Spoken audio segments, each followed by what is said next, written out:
Hello everyone, I hope आप सभी अच्छे से होंगे।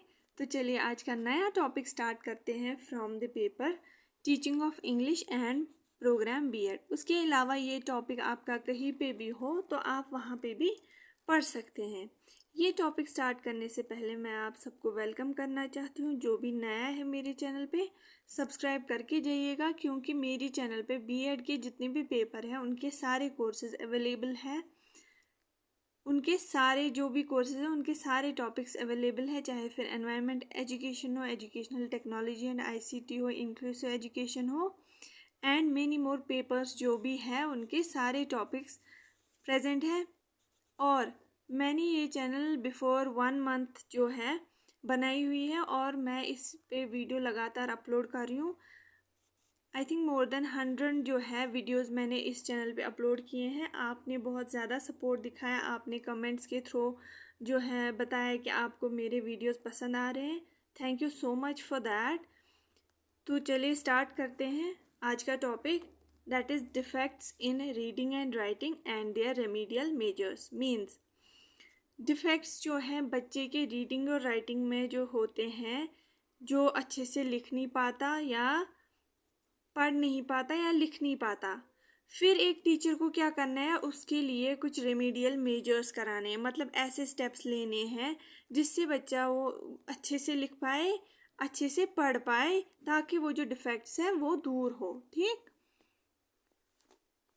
अब पहले देखते हैं हम रीडिंग डिफेक्ट्स। बच्चे में रीडिंग डिफेक्ट्स क्या हो सकती हैं? Faulty habits creep into the method of student which eventually hamper their way of learning.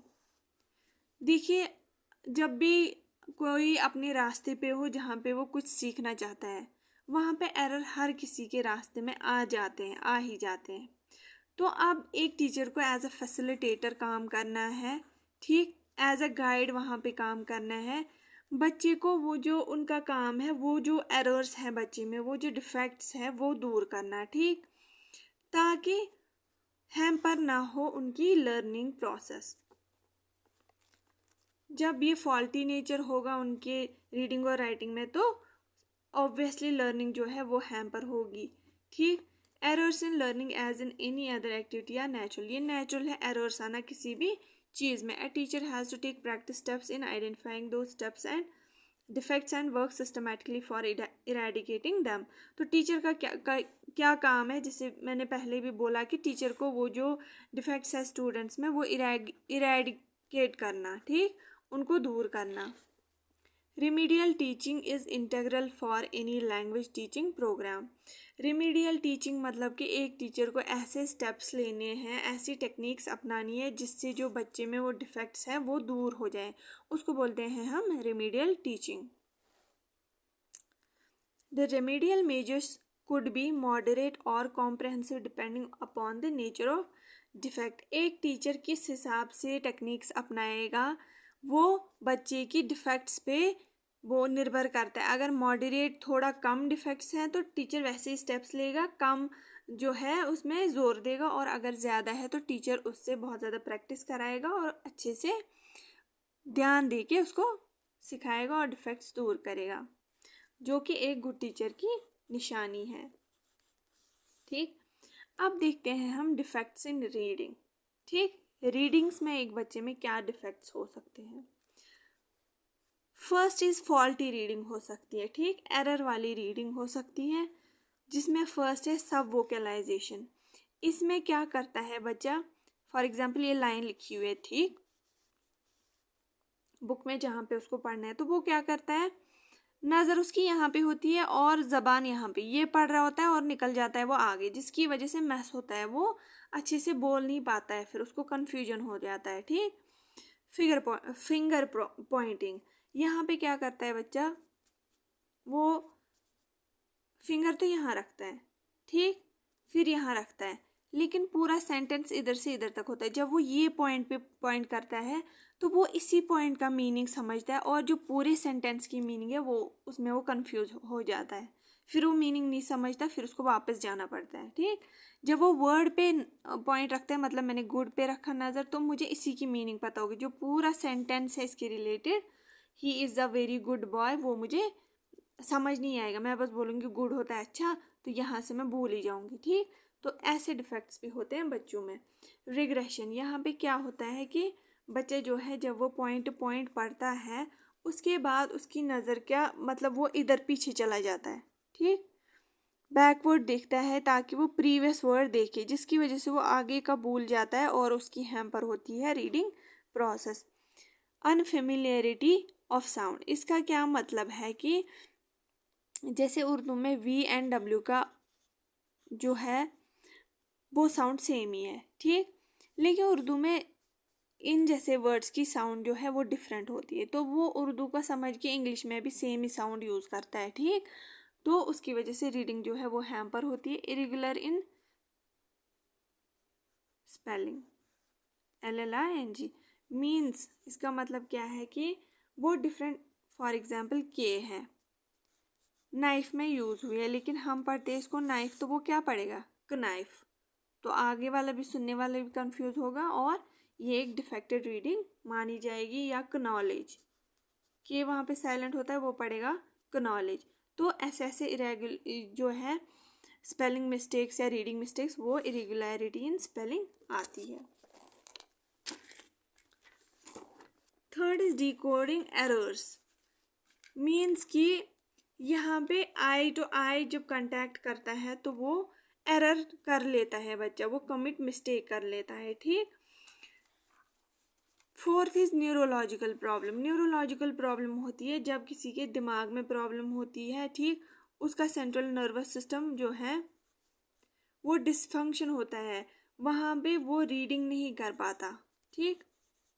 ये उसकी न्यूरोलॉजिकल प्रॉब्लम होती है, सेंट्रल नर्वस सिस्टम के रिलेटेड होती है, वो जो है वो पढ़ नहीं पाता बिकॉज ऑफ पोअर मोटिवेशन, ठीक। उसको बोलते हैं एलेक्सिया। जो बच्चा पढ़ नहीं पाता रीड नहीं कर पाता उसको बोलते हैं हम Alexia, that is because of dysfunction in the central nervous system. पहले सेकंड है विजन लॉस, कभी कभी क्या होता है बच्चा रब कर लेता है आईज को या बहुत ज़्यादा नज़दीक बुक रखता है, तो उसकी वजह से क्या होता है पढ़ने में उसको बहुत प्रॉब्लम होती है, ठीक। विजन लॉस होता है तो प्रॉब्लम होती है ऑब्वियसली पढ़ने में क्योंकि वो देख नहीं पाता। साइकोलॉजिकल डिफ़िकल्टीज मीन्स कि कभी बच्चा होता है शाय, तो वो हेजिटेट करता है पढ़ने में, ठीक। जब उसको क्लास में पढ़ना हो तो वो हेजिटेट करता है, ठीक। तो वो पढ़ नहीं पाता, तो वो एक साइकोलॉजिकल रीज़न है जिसमें डिफेक्ट्स आते हैं बच्चे को पढ़ने में। अब आते हैं रेमेडियल मेजर्स, मीन्स कि टीचर को क्या क्या स्टेप्स लेने चाहिए एक बच्चे को अच्छे से पढ़ने के लिए जो है फ़ायदा हो। प्रॉपर गाइडेंस करनी है, टीचर को प्रॉपरली गाइडेंस करनी है, जहाँ पे बच्चे को नॉलेज या कनाइफ हो वहाँ पे उसको बताना है कि बेटा ये कनाइफ नहीं है, ये नाइफ है, इसमें जो है कि वो साइलेंट होता है। Teacher should teach student phonetics and morphological system, जहाँ पे भी इरेगुलर स्पेलिंग होगी मीन्स कि कनाइफ वगैरह पढ़ेगा बच्चा या उसको वर्ड जो है प्रॉपरली जो है उसको समझ नहीं आएगा, ठीक।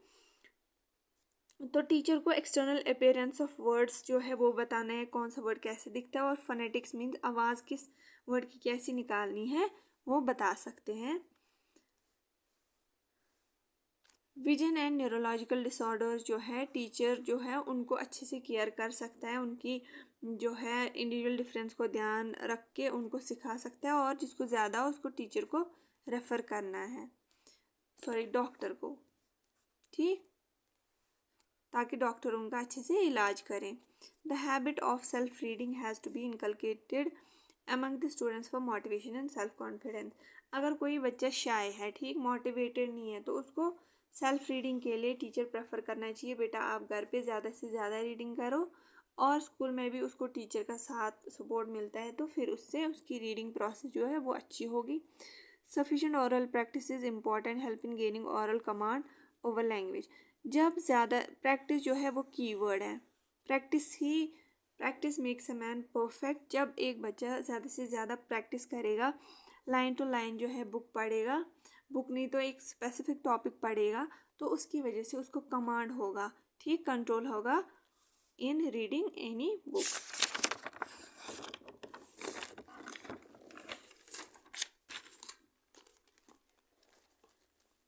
A free and relaxed atmosphere has to be created in classroom. बच्चे के लिए फ्री क्लास होना चाहिए जहाँ पे वो शाय फील ना करे। ठीक, बच्चे उस पर ना हंसे जब वो कोई टॉपिक पढ़े, ताकि उसका जो शाइनेस है वो दूर हो। ठीक, उसको जब बच्चा पढ़े गलती करे कहीं पे तो टीचर उसको डांटे ना, उसको प्रेज करे, हाँ बेटा ये ऐसे हैं ये ऐसे हैं। तो जहाँ पे वो सही करे वहाँ के पे उसको प्रेज करे, जहाँ पे गलत करे वहाँ पे भी पॉजिटिव रीइंफोर्समेंट करे उसको, ताकि वो करेक्ट बिहेवियर जो है वो रीडिंग के रिलेटेड अपनाए।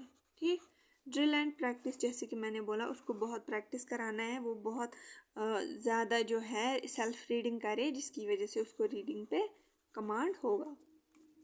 अब आता है हमारा सेकेंड सब टॉपिक इसी टॉपिक का, that is defects in writing. Writing में क्या डिफेक्ट्स होते हैं? पुअर वोकैबुलरी, पहली बच्चे जो है वर्ड जो है वो इनअप्रोप्रिएट यूज़ करता है राइटिंग के दौरान। ठीक, जब भी कोई आंसर बुक वगैरह लिखना हो, टेस्ट हो, तो वहाँ पे वो पुअर वर्ड्स यूज़ करता है। Awkward phrasing and unconventional grammar, means कि टोटली रॉन्ग जो है ग्रामर का यूज़ करता है बच्चा लिखने के दौरान। Inappropriate use of colloquial language, means कि इनफॉर्मल लैंग्वेज यूज़ करता है, जैसे फॉर एग्जांपल वांट तो है असल में। ठीक, लेकिन बच्चों को क्या आदत हुई है व्हाट्सएप पे वाना गोना, तो वो क्या कर सकते हैं एग्जाम में वाना गोना लिख सकते हैं, जो कि इनफॉर्मल लैंग्वेज में आता है, तो वो एक अच्छी राइटिंग नहीं मानी जाएगी। ठीक, in exam perspective of view या स्कूल में भी, जो कि एक इनफॉर्मल है, जो कि आप अपने सिबलिंग्स वगैरह के साथ ही यूज़ कर सकते हो, और फॉर्मल लैंग्वेज में ये बिल्कुल गलत होता है in writing. Difficulty with sentence structure and word order, उनको वर्ड कैसे ऑर्डर करने वो उनको नहीं आता। ठीक, उधर इधर करते हैं, एक्सचेंज करते हैं वर्ड्स को, जो कि बिल्कुल गलत होता है। Trouble reading back what is written. ठीक, जब एक बच्चा लिखता है तो वहाँ पे ट्रबल होता है कि उसने पीछे क्या लिखा था। वो पीछे तो लिख लेता है, आगे उसकी कंटिन्यूटी नहीं होती, अब पीछे कुछ लिखता है आगे कुछ लिखता है सेंटेंस में, तो ट्रबल होता है उसमें। ठीक, difficulty with word sound and spelling, उसने कुछ गलत ही लिखा होता है, मीन्स कि जैसे मैंने बोला नाइफ है, ठीक, वो के बदले नाइफ लिखेंगे NIFE। ठीक, तो वो स्पेलिंग और वर्ड का गड़बड़ करते हैं during writing. Dummy subjects, means कि वो ऐसे सब्जेक्ट्स यूज़ करते हैं कि इट और देयर आर पहले ही बिगनिंग में लिख देते हैं। इट, जब हम पहले ही वो क्वेश्चन के पहले ही सेंटेंस में इट देखेंगे तो जो रीडर होगा वो समझेगा कि ये इट क्या है, कंफ्यूज होगा पहले। ठीक, तो डमी सब्जेक्ट्स यूज़ नहीं करने हैं, जो कि कभी कभी एक स्टूडेंट जो है लिख लेता है राइटिंग के दौरान। पंक्चुएशन, प्रॉपर पंक्चुएशन एक राइटिंग में कभी कभी स्टूडेंट यूज़ नहीं करता, तो वो भी डिफेक्ट्स में आएगा। फॉर एग्जांपल कॉमा, ब्रैकेट्स, ठीक, फुल स्टॉप, तो ये कभी कभी बच्चे ने यूज़ नहीं किए होते, जो कि डिफेक्ट्स ऑफ राइटिंग में आएंगे। अब रेमेडियल मेजर्स क्या है? बच्चे को प्रॉपर ग्रामर और सेंटेंस स्ट्रक्चर बताना है एक टीचर को। ठीक, प्रॉपर एम्फेसाइज दे के, ठीक, जिसको भी डिफेक्ट होगा उसको ग्रामर वगैरह सेंटेंस स्ट्रक्चर दिखाना है, सेंटेंस कैसे बनता है, ग्रामर कैसे यूज़ किया जाता है। ठीक, ग्रामेटिकल रूल्स दिखाने। Writing for different purpose, means कि उनको बताना है किस टॉपिक पे कैसे लिखना है। फॉर एग्जाम्पल कोई टॉपिक है पोल्यूशन, उस पर कैसे लिखना है। कोई टॉपिक है एजुकेशन का, ठीक, उस पर कैसे लिखना है। डिफरेंट पर्पसेस के लिए राइटिंग कैसी होनी चाहिए वैसे वो दिखाना है। क्रिएटिव राइटिंग, बच्चे में क्रिएटिव माइंड जो है वो सेटअप करना है, ताकि वो क्रिएटिव आइडियाज़ लिखे। जर्नल राइटिंग मीन्स कि बच्चे को जो दिन में वो करता है उस हिसाब से उनको बोलना है कि जो आपने दिन में देखा उसको रात को आप राइट करना खुद ही, फिर अगले दिन आके वो टीचर उनको जो है जहाँ पे भी गलती है वो उनको सही करके देता है। राइटिंग प्रैक्टिस, जैसे कि मैंने बोला प्रैक्टिस बार बार टीचर को करानी है बच्चे को। उनको कोई भी टॉपिक दिया तो बोला कि बेटा इस पे लिखो, फिर जब उन्होंने लिखा उसमें कुछ डिफेक्ट्स हैं, टीचर ने पॉइंट आउट किए कि बेटा ऐसे ऐसे यहाँ पे हैं, तो ये आपको करेक्ट करने हैं। और जहाँ पे ज़्यादा बच्चों ने वो एरर कमिट किया रीडिंग के दौरान, तो टीचर उनको प्रॉपर जो है लेक्चर देगा, ताकि वो ज़्यादा से ज़्यादा प्रैक्टिस करें और वो जो है वो डिफेक्ट उनमें दूर हो। तो ये था आज का हमारा टॉपिक। ठीक, जहाँ पे defects in reading and writing and या रिमीडियल मेजर्स एक टीचर को करना था। उनके लिए वो डिफेक्ट ऐसे स्टेप्स लेने थे जो उनके डिफेक्ट्स दूर करे फॉर रीडिंग एंड राइटिंग। और इनके डिफेक्ट्स मैंने बताए। तो एट लास्ट मैं आपसे सबसे कहना चाहती हूँ, अगर आप को ये वीडियो अच्छा लगा तो लाइक करें, शेयर करें ज़्यादा से ज़्यादा, ताकि आपकी और मेरी वजह से सबकी हेल्प हो। कमेंट करें आपको ये वीडियो कैसा लगा। एंड नए हैं तो once again I welcome you and subscribe करके जाइएगा। Thank you so much for watching this video and all the best for your exams.